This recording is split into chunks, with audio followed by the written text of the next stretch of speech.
Hey guys, Swag here, back with another Watcher of Realms video. And in this video, we are going to be talking about this lucky pick, exclusive lucky pick banner that is coming up July 30th through August the 3rd of 2026.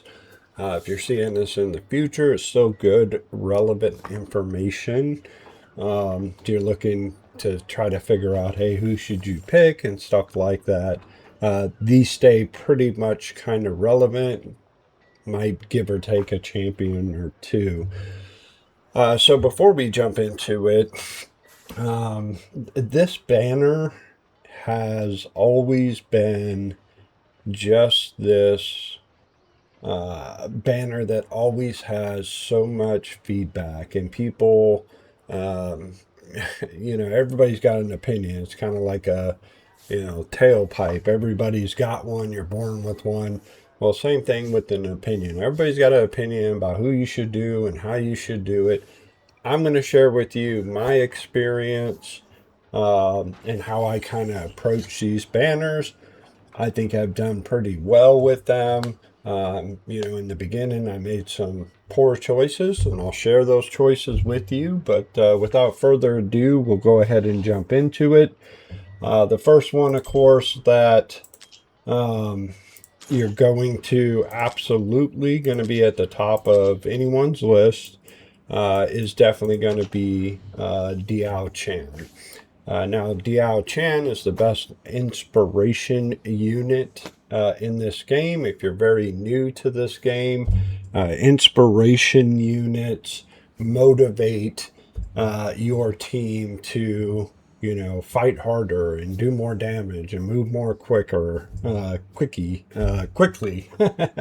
um, it'll help you out in terms of putting out more damage, and that's what makes her so incredible, is because she has the absolute best inspiration in the game. Kind of a close runner-up would be Lord Rivenhold from the Northern faction, and then you have an epic version with Dolores that a lot of us start out with, and then once you get her, she doesn't get a whole lot of play time. Pretty much after that, here and there. But once you have both of them, Rivenhold and her, you really don't. But she always remains top of everybody's list. What you want to aim for is that A1. Now, this is where, information for me might vary from other people. So, for example, I don't know why I did that. For example, why don't you have everybody there? Thank you. Like, for example, right, when these banners come up, they're usually paired with another banner. So, like, example, this weekend coming up, it's the lucky exclusive will kick off on that Thursday. But the Friday, you'll have Neza, and then this new hero that they're putting out, Corbin. And so you'll hear a lot of people say pity manipulation. It's 180 to soft pity, 200 to hard pity.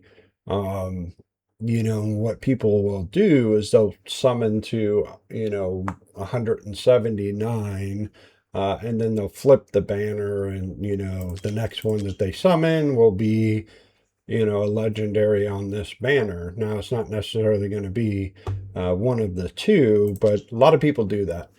I don't typically do that. What I typically do is when these limited exclusive banners come up, I go hard into the paint every single time on that banner. And the reason, I can pull a Naza any day of the week, twice on Sunday. If I got the summons and I got the luck, normal pool champion, right? These exclusive banners are not anytime. They usually run 2 to 3 times a year. Sometimes they'll run their individual banners. So, like in her case, and I will show you, I've got her A2, but I didn't use any soul stones. You want to get her to A1. The first time I caught her banner and I summoned, I got her to A1 naturally. Her banner came across again. I got her to A2. Another time her banner came up, I just passed on it. Like, hey, I'm just going to save this 200 for something else. Because again, the target really is A1. If you like arena and PvP, you want to push for A3 and A5. But she's absolutely going to be number one. Now, number two on the list is going to be a little spicy. And I say spicy because, in my opinion, and this is most recently, if you pulled Valara recently, the absolute, in my opinion, number two choice should be Morden.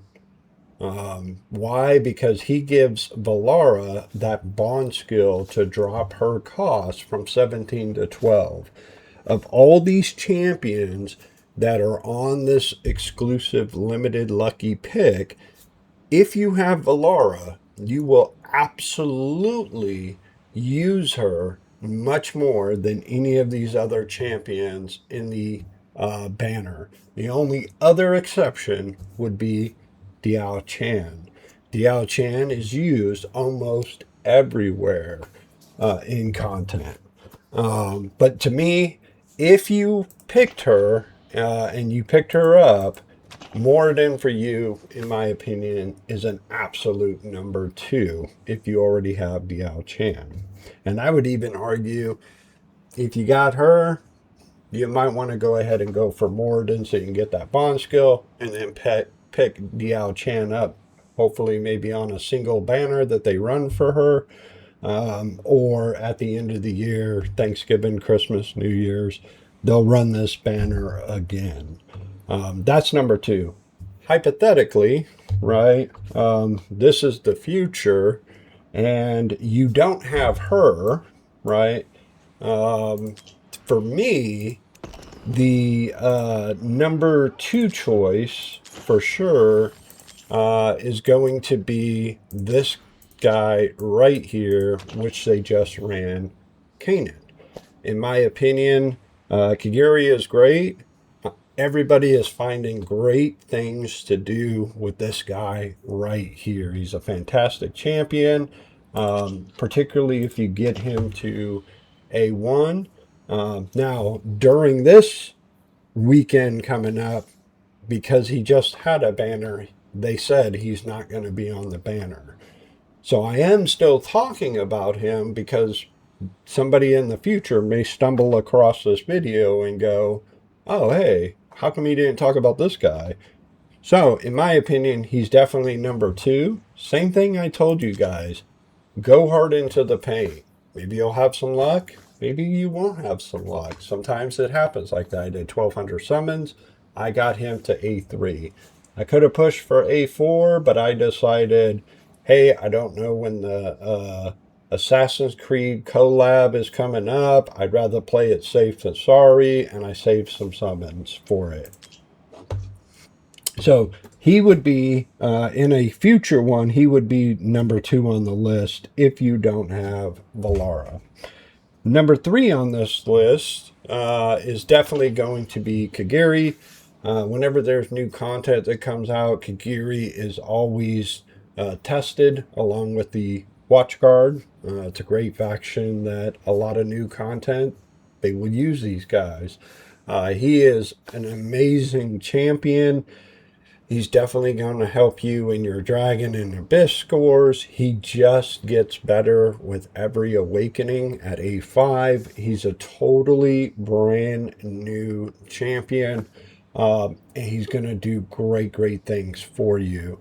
He's definitely number two, or number three on the list for this current banner. If you don't have him, he's definitely number two.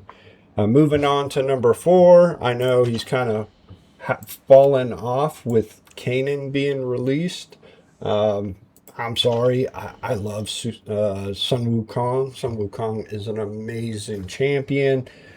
He puts out great physical damage. He's got clones. He's used a lot as well. And just because Kanan came out doesn't take away from what this guy brings to the fight. If he could do physical and magic damage, this guy would be the best champion in the game, beyond Valara. And I truly believe that. He's just an amazing champion that smacks hard.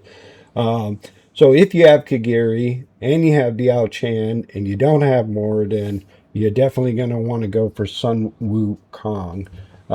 Now, number five on my list, again, might get a little bit of flack, but I think she's a fantastic champion, and I used her a whole bunch, and that is Honora. Honora has a wonderful video. Honora is an amazing champion, bonded or unbonded with Ymeric. She does great things for your account. Anytime I'm taking on some sort of new content or I'm trying to progress, like example, in the campaigns, I was pushing, the highest levels of expert. I used her quite a bit to get through a lot of those levels. When she does get bonded with Ymeric, she is fantastic. Now, because of the faction that she's in, being she's dual faction, she's ESO and she's also cultist, a lot of people will argue there's just a lot better mages out there, like Valise, and even since her buff, Beatrix. These are great mages. Personally, I still like to go to my girl. She's great.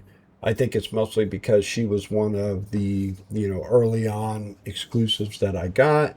Same thing that I told you before, though. No soul stones, right?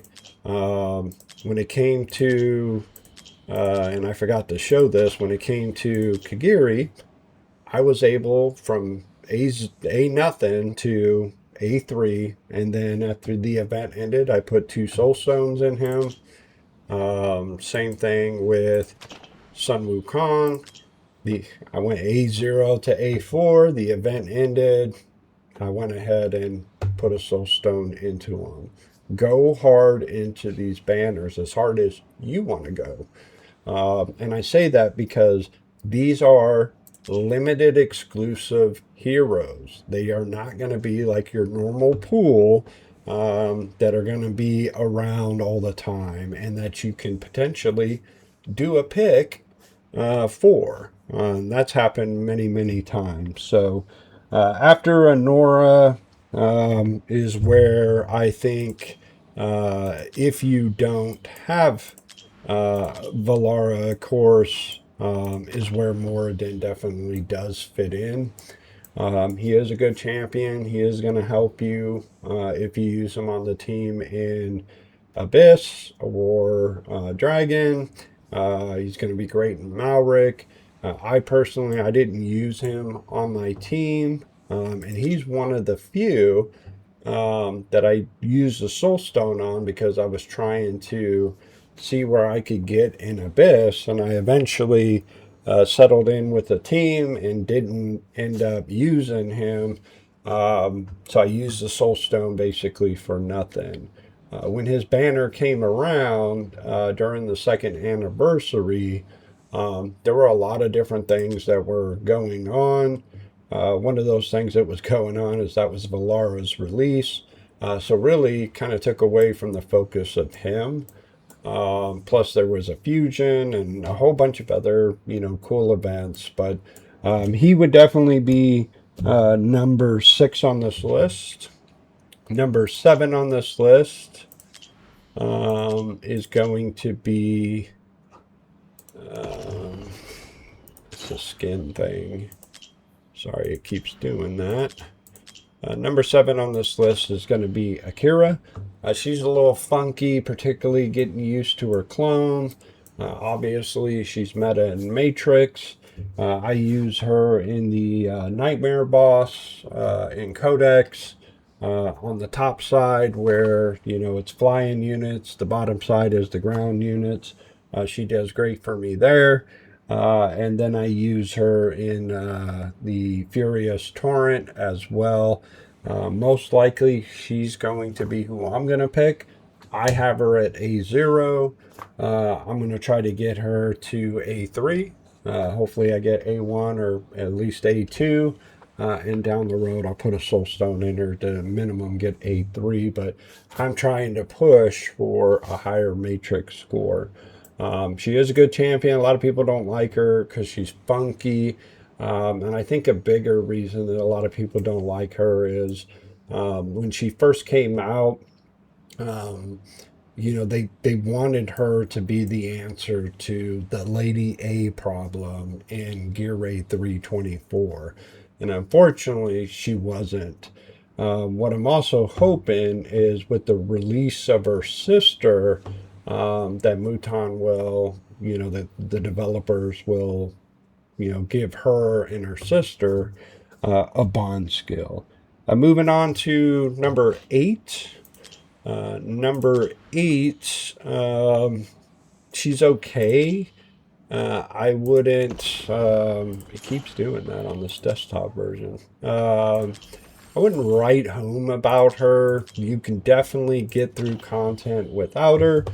But Gwendolyn is nice when you need massive shields, like example, the final boss in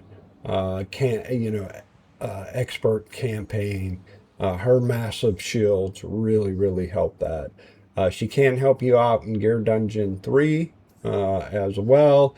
But outside of there, I don't really find myself trying to figure out how I can get her onto the team. She's a single target healer.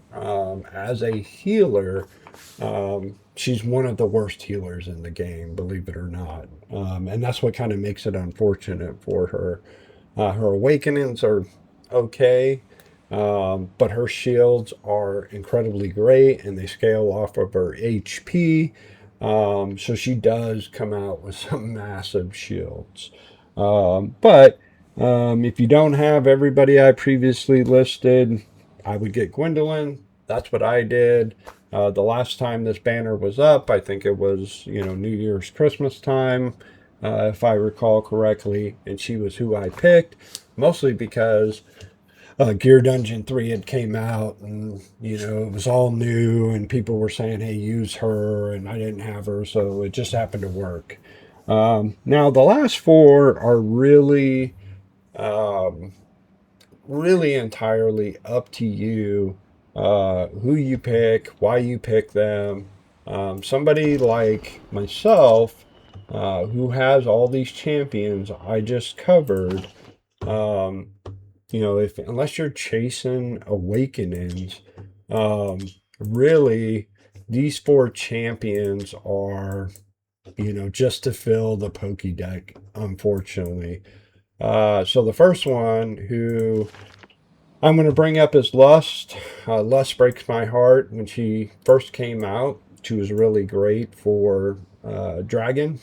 And then, of course, she was quickly power crept by Sun Wukong and others, and they've just never given her any love. She has one of the best skins in the game. I absolutely love her, but The only time I've ever really tried to use her was in faction trials for Nightmare, and she brought absolutely nothing to the table for me. She looks great, um, but that's the problem. You know, a lot of folks will pick these champions like, oh my God, she looks amazing, and yeah, I'm going to pick her. And then they get upset when the champion doesn't perform, and which is crazy to me because these are exclusive limited heroes. These heroes, 13 now on the list if you count Mina, who's the Dracula exclusive. These should be some of the most meta game breaking champions in the game, in my opinion. Just because the banners just don't come around very often. But she's going to be at that bottom four. Let's see here. Um, Captain Reeve is going to be at that bottom four. He's got some great crowd control. He's AoE magic attack, but you know he's a defender and he's not very tanky. He doesn't defend very well, and oftentimes, you know, unless you at the very beginning of the game picked him up on the banner, I passed on him in the banner. I've been playing the game for a little over 3 years. I just I have no desire to pick this guy up, and very few times have people said, "Hey, I used the Captain Reeve here, and it was great." The other person who happens to also be in the same thing is Dahlia here. Now, Dahlia, it seems like poor Dahlia, every time there is content that is released and she gets put into the squad, they go in and they nerf, uh, you know, the content where, or buff the content, or whatever you want to call it. And she just doesn't become usable there. Now she looks absolutely amazing. If I was to pick somebody other than Akira, she would probably be the one I would pick. I'm only missing her and Captain Reeve at this point of all the exclusives. So, but unfortunately, she just doesn't have a place in the game, and that's the big problem with a lot of these last four champions. They just don't really have a place in the game. Another one, for example, um, Falsia. She actually smacks pretty good. The problem is she's single target, she's physical attack, but she also does magic damage. So, like, you would hope that you could use her in content where you're going to have physical and magic, you know, like I think it's Gear Dungeon 2, for example. But unfortunately, you can't switch that on and off. She looks really, really cool, and she does hit pretty hard, but she just doesn't make it into the team on Abyss, for example, because of the fact that it's not consistent damage like Kanan. And prior to Kanan being released, everybody kept saying, hey, you need to give her a buff and allow us as players to switch her mode. And I think they purposely did not do that so that when Kanan came out, he would be just, oh my God, this is amazing. And they screwed her, quite frankly. I think it's ridiculous. Um, if you're on the Pokédeck, you know, again, that's really the only reason. I have never used her anywhere. She just doesn't make it onto the team, unfortunately. I've seen some people do some videos, and again, she does put up some good damage, but she just doesn't have a place in the game still. The last one to, I think, kind of really talk about um, is Lady Mina, of course. Lady Mina, who is also on the exclusive limited list, but unfortunately, because she is tied to, um, excuse me, she's tied to the Dracula event. They're they're not going to run her with this exclusive pool. She's an amazing champion. If she was in this pool, she would definitely, in my opinion, be up there, probably right after Kagiri, between Kagiri and Sun Wukong. She's an amazing champion. If they do come back with the collab, you definitely want to pick her up, pick up other awakenings for her. But unfortunately, just like Kanan, she's not going to be on this banner. But that pretty much kind of wraps up all the exclusive, folks. Again, remember, people's opinions about this stuff is a lot like their tailpipe. Everybody's got one. This is just personally how I approach these banners, and I've found success with them. The banners run a pretty lengthy time. Again, this one will run for 5 days from July 30th through August 3rd. Every time you get, invocation of spirits, the blue crystals, summon on that banner. Keep summoning until that banner is done. Just my opinion. Nezha is an amazing champion, but again, Nezha can be popped out on any banner at any time, just randomly. And you will eventually get him off banner quite a bit of times.